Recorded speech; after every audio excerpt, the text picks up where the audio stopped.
dowlad goboleedka Jubbaland ayaa maanta ka hadlay xariga wasiirka amniga ee Jubbaland Cabdirashiid Xasan Cabdinuur oo maalin ka hor lagu xiray magaalada Muqdisho.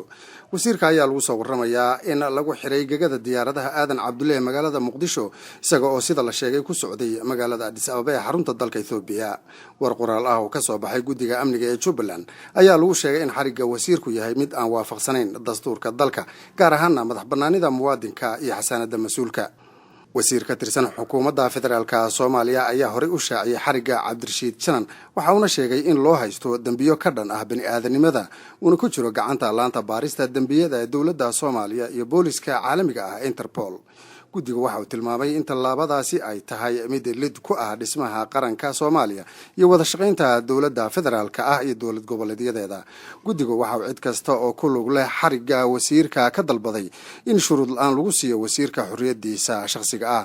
sidoo kalena guddigu waxa uu dalbaday in laga wada qayb qaato sii deynta wasiirka si uu u sii wato hawlaha muhiimka ah ee u hayo bulshooyinka reer Jubbaland. ugu dambeynna guddiga amniga ee Jubbaland ayaa ka digaya cawaaqib xumo kasta oo ka imaan karto xariga wasiirka. wixii war ah ee ka soo kordha xariga wasiirka amniga ee Jubbaland wararkeena dambe ayaad ku dhageysan doontaan haddii ay beedmo.